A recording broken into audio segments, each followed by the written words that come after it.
Pathankot airbase से इस वक्त आ रही है बड़ी खबर। पुलिस ऑफिशियल्स का कहना है कि गोलीबारी वहां रुक गई है, लेकिन अभी भी इस पूरे एरिया को सैनिटाइज किया जाना बाकी है। चप्पे चप्पे की तलाशी बाकी है। पंजाब पुलिस के एडीजीपी ढिल्लन का बयान, उन्होंने कहा कि गोलीबारी वहां पर रुक गई। अब इसका क्या अर्थ है, क्या वहां पर सारे आतंकवादी मारे जा चुके हैं या नहीं, इस पर अभी पुष्टि नहीं है। लेकिन पठानकोट में सेना का ऑपरेशन अभी भी जारी है।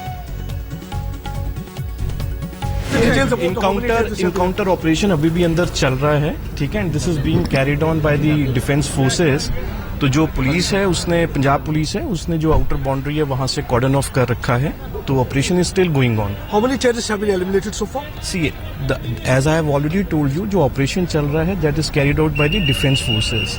तो जो उनके पब्लिक रिलेशंस ऑफिसर हैं वो आपको उसके रिगार्डिंग प्रॉपर ब्रीफिंग देंगे। We are here, we are vigilant, we are on the stand by with them.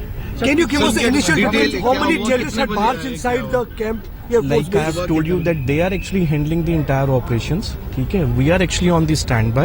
Whatever help they require, we will be extending But it to after them. yesterday's incident, there was already the panic buttons had been pressed. What information initially you had? See, I am already telling you, let us first handle this operation. We will be sharing all the details with you after the operation. How many people? Sir, is it the same group? Is it the same? It is the same. We will be sharing all the information right now. See, we must understand one thing. As I have already told you, operation is being handled by the defense forces. Okay, that is the Air Force and the Army. They are handling all the operational details. So we are with them. We are on the standby. Whatever help they require, we are extending it to them. Okay? All the operation. I am sorry, I will not be able to share that. Thank you. Medical officer जिनका बयान अभी आप सुन रहे थे वो बता रहे थे यहाँ पर कि पंजाब पुलिस की तरफ से अभी ये बयान सामने आया कि वहाँ पर गोलीबारी रुक गई है, लेकिन सेना का ऑपरेशन वहाँ पर अभी भी लगातार जारी है। 4 आतंकवादियों को मार गिराया जा चुका है। ये देखिए तस्वीरें आप देख रहे हैं। हवाई निगरानी भी वहाँ पर लगातार की जा रही है, लेकिन इस पूरे इलाके को सैनिटाइज किया जाना अभी बाकी है। और ऑफिशियल कन्फर्मेशन जब आएगा उसके बाद ये बात साफ हो पाएगी कि क्या सभी आतंकवादियों को वहाँ मार गिराया जा चुका है या नहीं, क्योंकि 6 से 7 की संख्या में ये आतंकवादी एयरबेस के अंदर दाखिल हुए, ऐसी जानकारी मिल रही है। 4 को मार गिराया जा चुका है, लेकिन अभी भी और आतंकवादियों के वहां होने की आशंका है। इसे देखते हुए लगातार सर्च ऑपरेशन वहां पर जारी है। लश्कर और जैश के ये आतंकवादी, मकसद इनका ये था कि 2 से 3 दिन तक ये मुठभेड़ वहां पर चलती रहे। ये इस मकसद के साथ ज्यादा से ज्यादा नुकसान पहुंचाया जाए, इसके तहत इस हमले को अंजाम दिया गया था। हमारे साथ रक्षा विशेषज्ञ जीरी बख्शी साहब भी मौजूद हैं, साथ ही स्टूडियो में वीएन थापर साहब मौजूद हैं। उनसे हम लगातार चर्चा कर रहे हैं इस पूरे हमले पर और पठानकोट एयरबेस को चुना गया। बख्शी सर, आपसे मैं जानना चाहूंगी, पठानकोट एयरबेस को आतंकवादियों ने चुना, मकसद? देखिए, पठानकोट एक बहुत ही अहम एयरफोर्स का बेस है। 65 के युद्ध में, 1971 के युद्ध में इस बेस ने बहुत ही अहम किरदार निभाया था। आजकल के दिन यहां पर हमारे MiG-29 इंटरसेप्टर फाइटर्स हैं, किसी भी हवाई लड़ाई में ये बहुत भारी किरदार निभाते हैं। तो इस बेस को टारगेट करना अपने आप में एक बहुत बड़ी एस्केलेशन है। ये हम लोग ज्यादातर इसी पे जा रहे हैं कि कितना नुकसान हुआ, कितनी लाशें हमारी गिरी, उसके मुताबिक सीरियसनेस ली जा रही है किसी हमले की। लेकिन जहां तक टाइपोलॉजी ऑफ टारगेट है, ये एक बहुत ही सिग्निफिकेंट और सीरियस एस्केलेशन है, जिसे ऐसे ही नजरअंदाज नहीं किया जा सकता। सर, यही सबसे बड़ी बात है कि यहाँ पर जब हमला किया गया, जी सर, यही सबसे बड़ी बात है कि जब हमला किया गया, ये हमें भी मालूम है, सबको मालूम है कि आतंकवादियों को अब नहीं तो अब से थोड़ी देर बाद मार गिराया जाएगा। वो या तो मरेंगे या फिर गिरफ्तार होंगे, इसमें कोई शक नहीं। लेकिन यहां से मैसेज जो जाता है वो सबसे बड़ा सवाल है। एयरबेस पर हमला होना, सेना के मनोबल पर अटैक। देखिए, उनका मुद्दा था कि आपके जो लड़ाकू विमान है उनको जमीन पे बर्बाद कर दें। अगर वो उसमें सफल हो जाते तो कितना भारी नुकसान होता आपको, वो उसको कैलकुलेट करना मुश्किल है। ये बहुत ही सीरियस ये एक अटेम्प्ट था। ये तो हमारे लड़कों की मुस्तैदी ने अभी तक बचा के हमको बरकरार रखा है, और 2 बेचारे शहीद भी हो गए हैं ये हमारे जहाज़ों को प्रोटेक्ट करते हुए। ये एक बहुत सीरियस अटेम्प्ट है। वो देखिए, आप एक अटैक हेलीकॉप्टर को फ्लाई करते देख रहे हैं, जो भी इस बेस पे रखा जाता है। तो ये एक बहुत सीरियस डेवलपमेंट है, मैं समझता हूं। और देखिए, ध्यान देने की बात यह है कि अभी हाल में 4-5 दिन पहले हमारे प्रधानमंत्री जी ने हिम्मत दोनों हाथों में लेके नवाज शरीफ के पास खुद मिलने गए थे। वो पाकिस्तान एक अनौपचारिक विजिट उन्होंने किया, उनके बर्थडे पे वो वहां पहुंच गए और उनकी ग्रैंड डॉटर की शादी में शरीक हो रहे थे, और यहां पे अटकलें लग रही थी कि अब शांति बहाल होगी। उस वक्त भी हमने अपनी फिंगर्स क्रॉस रखी थी सुरक्षा विशेषज्ञों ने कि जब भी हमने पाकिस्तान के साथ शांति का कोशिश प्रयास किया है, हमारा हाथ काटा गया है। इस तरह जो बस लाहौर में गई थी वो कारगिल में खत्म हुई थी, और ये भी बिल्कुल इतिहास ने अपने आप को दोहरा दिया है। मुझे तो ये लगता है कि वो कहावत है कि those who do not learn from history are condemned to repeat it. अब क्या मुंह रह गया नवाज शरीफ साहब के पास? उन्होंने बुलाया था हमारे प्रधानमंत्री को वहां पे, किस लिए? ये हमला करवाने के लिए? ये तो पूरी पीस प्रोसेस का एक मजाक बना देता है, और बहुत ही भद्दा मजाक। ये मजाक इस बात से तो हमारे जवानों के खून से लेपता है। देखिए, इसे बातचीत और आतंकवाद साथ साथ नहीं चल सकता, ये तो मुमकिन ही नहीं है। एक दो चीजें बिल्कुल साफ हैं।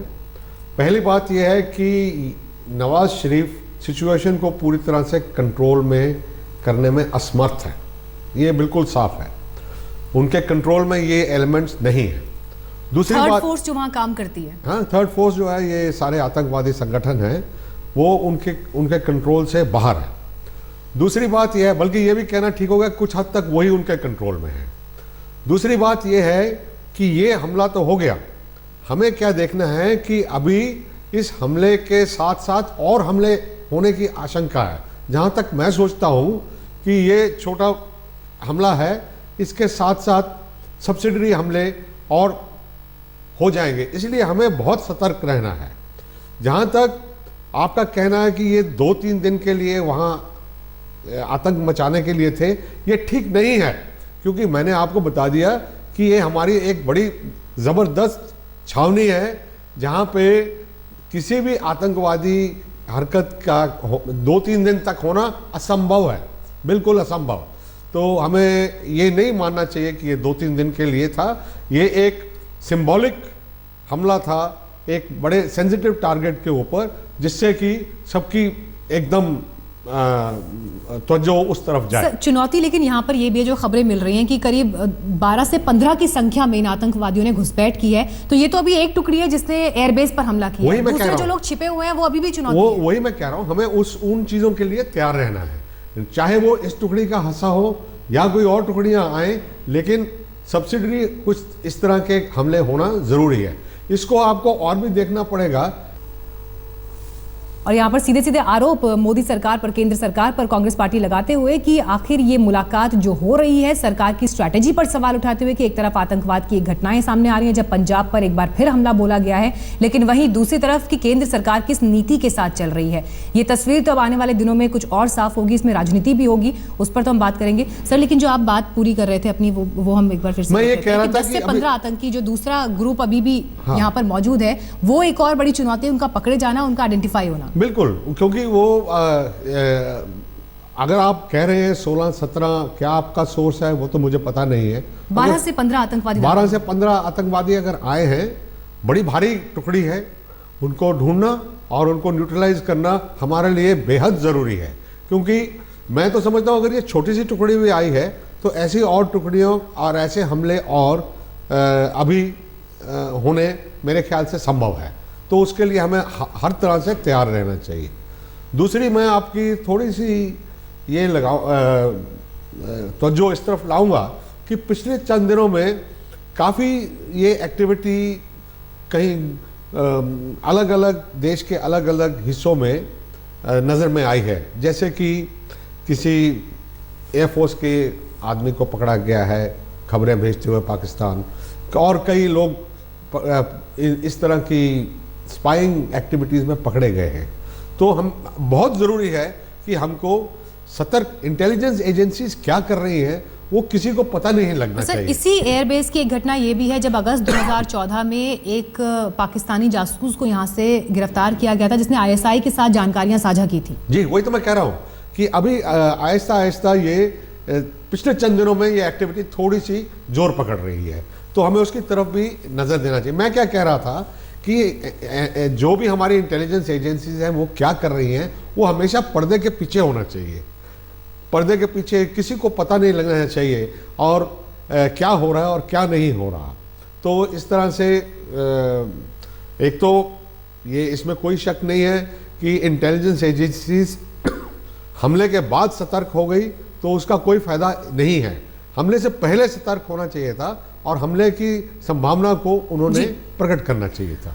और इस वक्त हमारे पास एक यहाँ पे ताज़ा अपडेट भी आ रहा है। हमारे संवाददाता ने पठानकोट के SHO से बात की, एक बार आपको वो रिपोर्ट भी दिखाते हैं। इस वक्त हमारे साथ SHO दारकला जो कि पठानकोट के पास है, जो कि एयरफोर्स के स्टेशन के पास है, सुखजिंदर सिंह से उनसे पूछते हैं कि कितने बजे आपके पास सुखजिंदर जी खबर आई और किस तरह से आपने एकदम अलर्ट सबको किया।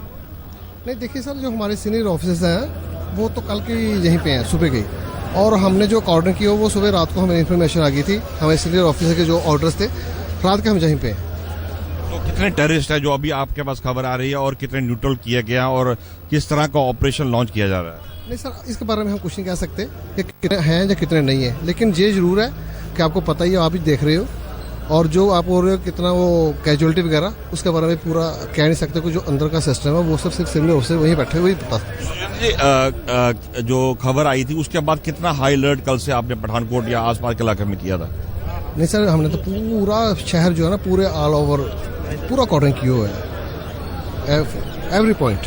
जी साहब, जाहिर है कि पुलिस और जो सुरक्षा एजेंसी है सब अलर्ट थी, क्योंकि कल जो है SP के किडनैपिंग के बाद जो है पूरा वहां पर अलर्ट कर दिया गया था।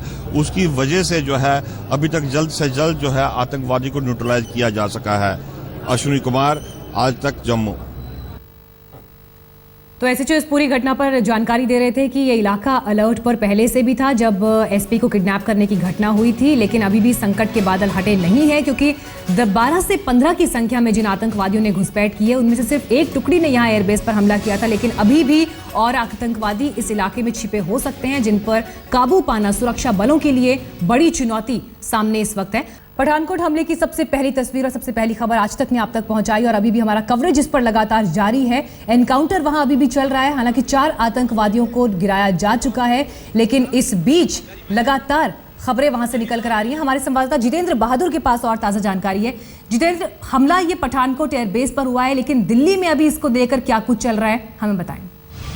देखिए, दिल्ली में गृहमंत्री राजनाथ सिंह इस पर बड़े स्तर पर मॉनिटर कर रहे हैं। जो सूत्र बताते हैं, उन्होंने लगातार NSA अजीत डोभाल से बातचीत किया है। इसके अलावा डिफेंस मिनिस्टर से भी उनकी बातचीत हुई है। अब जानकारी जो मिल रही है उसके मुताबिक NSA अजीत डोभाल प्रधानमंत्री को भी इस पूरे मामले को लेकर के जानकारी दे सकते हैं। इसके अलावा दिल्ली और देश में जो दूसरी जगहों पर खुफिया एजेंसीज की तरफ से अलर्ट जारी किया गया और ये कहा गया है कि क्योंकि 28 तारीख को जो अलर्ट जारी किया गया था, जिसमें कहा गया था कि लश्कर के 15 से 20 आतंकी जो है वो भारत में आ चुके हैं और वो किसी बड़ी घटना को अंजाम दे सकते हैं। ऐसे में उन आतंकियों की संख्या अभी और हो सकती है। इस बात को देखते हुए अलर्ट जारी किया गया और ये कहा गया है कि सुरक्षा एजेंसियां चौकन्नी रहें, क्योंकि आतंकी जो हैं उनकी 20 के आसपास की जो संख्या बताई जा रही है वो भारत में घुस चुके हैं। और पठानकोट एयर बेस में जिन आतंकियों की संख्या बताई जा रही थी 4 से 6 हो सकते हैं, उसमें 4 आतंकियों को न्यूट्रलाइज किया गया है, उनको मारा गया है और अभी सर्च ऑपरेशन वहां पर चलाया जा रहा है। दिल्ली में बड़े स्तर पर सुरक्षा व्यवस्था के इंतजाम किए गए हैं। MHA या फिर मिलिट्री के जो आसपास के इंस्टॉलेशंस हैं वहां की सुरक्षा व्यवस्था बढ़ा दी गई है। एजेंसीज ने इस बात को लेकर के अलर्ट जारी किया है कि सुरक्षा अलग अलग स्थानों की बढ़ा दिया जाए, क्योंकि आतंकियों की संख्या किसी दूसरे स्थान पर हमला करने की हो सकती है। बिल्कुल, और यही सबसे बड़ी चुनौती अभी भी, क्योंकि इनपुट्स पहले से लगातार मौजूद थे। ठाकुर सर, यहाँ पर एक सबसे अहम बात ये निकल कर आती है, जब पाकिस्तान गए थे प्रधानमंत्री मोदी, सीधे सीधे हाफिज सईद ने सामने आकर ये बोला था कि वो पाकिस्तान के दुश्मन हैं और क्यों नवाज शरीफ उनका स्वागत कर रहे हैं। और ऐसे में सबसे बड़ी चुनौती यही थी कि इस माहौल में भी ये बैठक हो पाएगी, और अब ये हमला हुआ है तो ये तार जो आपस में जुड़ रहे हैं, उसके बाद ये साफ है कि यही सरकार के सामने सबसे बड़ी चुनौती है कि क्या आप इन हमलों के होते हुए भी बातचीत को आगे बढ़ाएंगे। देखिए, मैंने आपको ये समझाने की कोशिश की है कि पाकिस्तान में जो एक सरकार है, एक आर्मी है और एक थर्ड फोर्स है, जो कि ये आतंकवादी संगठन है, जिनको शय थी आर्मी की और अभी भी है, और उनको काबू में अभी तक ला नहीं पाए हैं। और जब तक मैं समझता हूँ हमारे संबंध ठीक हो जाएंगे तभी ये लोग काबू में आ सकते हैं। तो इसलिए क्या गवर्नमेंट इसके ऊपर फैसला करेगी वो सोचने की बात है, लेकिन ये एक घटना है। मैं समझता हूँ इसके वेक में, इसके पीछे पीछे कई और छोटी मोटी घटनाएं होंगी।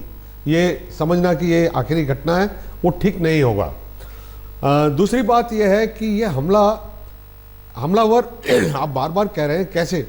अब आप देखिए ध्यान से, जो टाउन की ग्रोथ है वो बिल्कुल छोटी मोटी दुकानें और बाजार से बिल्कुल एयरफोर्स स्टेशन की दीवार के साथ साथ लग गए हैं, बिल्कुल साथ में ज्वाइन हो रहे हैं। तो इस तरह की ये एक ऐसा जगह बन गई है जहां पे छुपना आसान है। तो इनको बिल्कुल क्लियर करना चाहिए और बिल्कुल साफ होने चाहिए एयरफोर्स के स्टेशन के इर्द गिर्द का इलाका। तीसरी बात यह है कि ये समझना कि ये आतंकवादी बहुत देर तक यहाँ पे जी सकते हैं या कर सकते थे ऐसा कोई कार्रवाई, वो ठीक नहीं होगा। क्योंकि यहाँ पे इस तरह की इवेंचुअलिटी के लिए एयरफोर्स स्टेशन में और आर्मी के जितने भी फॉर्मेशंस हैं पक्की ड्रिल्स बनी हुई हैं जी, और क्विक रिएक्शन टीम्स हैं। तो इस तरह से ये सोचना कि ये बहुत नुकसान कर सकते थे या बहुत कुछ कर सकते थे, वो तो एक अपनी सोच है, लेकिन ऐसा संभव नहीं है कि ये कर सकते हैं जी। लेकिन घटनास्थल से अब से कुछ देर पहले हमारे संवाददाता अश्विनी ने हमें जो रिपोर्ट भेजी है वो अपने दर्शकों को दिखाते हैं।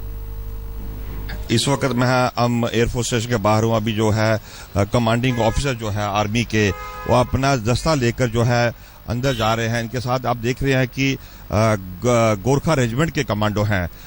उनका एक मेजर ऑपरेशन होने वाला है और गोरखा रेजिमेंट के जो है वो उनके साथ जा रहे हैं।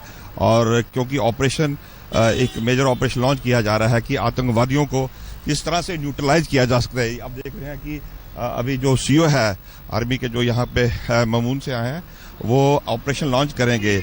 और लगातार जिस तरह से अंदर से फायरिंग आ रही है और आतंकवादियों को न्यूट्रल करने के लिए ये एक लॉन्च किया जा रहा है। और इस तरह की जो खबरें हैं कि अंदर 2 आतंकवादी अभी न्यूट्रलाइज कर दिया गया है। अंदर 4 या 5 जो टोटल आतंकवादी है उनको न्यूट्रल करने के लिए पूरी कोशिश की जा रही है। ये आप देख रहे हैं कि कमांडोज अंदर जा रहे हैं और एयरफोर्स स्टेशन अंदर है और अंदर जाके ये ऑपरेशन करेंगे इसकी वजह से, सो दैट ये न्यूट्रल किया जा सके आतंकवादियों के तुरंत से तुरंत। लगता है कि कुछ ही देर में जो है आतंकवादियों को न्यूट्रलाइज कर दिया जाएगा। अश्विनी कुमार, पठानकोट, आज तक।